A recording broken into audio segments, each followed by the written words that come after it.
pool. Well, let's cross now to another professor of politics at Strathclyde University, Sir John Curtice. Thank you for joining us. What is your reaction to news of this report and the recommendation of an 8-week suspension for Chris Pincher? Well, of course, as you've been discussing, it does now therefore open up the prospect, at least, that there will be another by-election in what we might normally think of as a safe Conservative seat, but the question is, how safe is it going to be in current circumstances? I think that is perhaps, first of all... Now to another professor of politics at Strathclyde University, Sir John Curtice. Thank you for joining us. What is your reaction to news of this report and the recommendation of an 8-week suspension for Chris Pincher?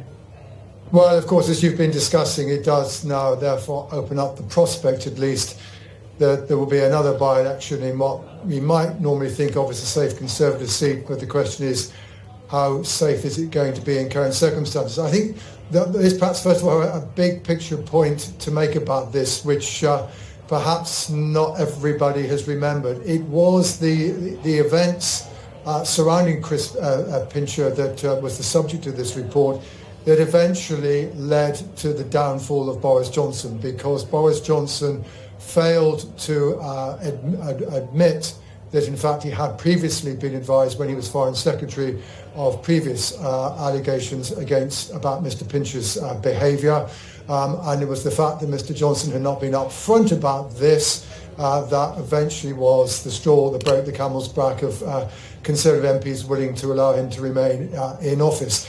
That, therefore, I think means that, John Tongue has been saying, well, I don't think this is going to be the subject of controversy in the House.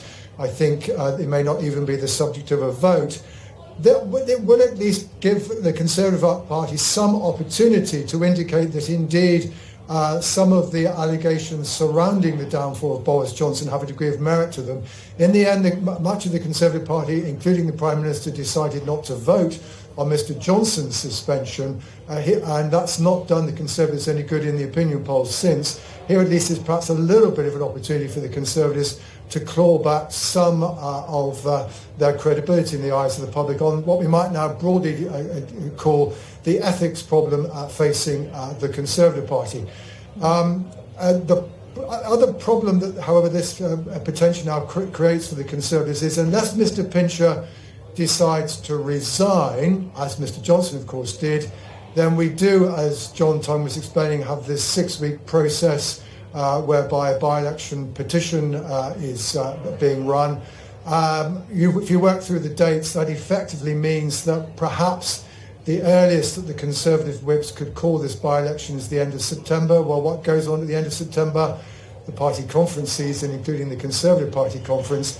That's probably not when they will want it to happen. This may therefore be a by-election that doesn't happen until well into the autumn. Now, whether the Conservatives will be any better position in the polls in the autumn, who knows? It's actually a slightly safer seat for the Conservatives than Selby, where there's a by-election currently going on. But it is also a constituency where back in 1996, in the form of South East Staffordshire, the Labour Party then recorded the kind of 20% swing to gain the seat from the Conservatives that were required for Tamworth to fall now. And in that sense, at least, it provides potentially a totemic target for Sir Keir Starmer. Can he repeat in this constituency the kind of victory that Tony Blair achieved not long before the 1997 general election, which, of course, Labour won handsomely? I wonder if we can refer back, you'd mentioned opinion polls. What do opinion polls tell us about the UK electorate's interest in the behaviour of Tory MPs, past Tory MPs? Is that seen as being a very, very important issue in comparison to, for example, cost of living concerns? Well, the central issue, of course, so far as what I've called the ethical issue, is the question of Partygate. And the fact that, as the House of Commons Privileges Committee adjudicated, that Mr. Johnson, the former Prime Minister, misled the House of Commons. So beyond that, more broadly, then, is the question of whether or not private behaviour corresponds with public utterance. And Mr. Pincher certainly falls under that wide remit.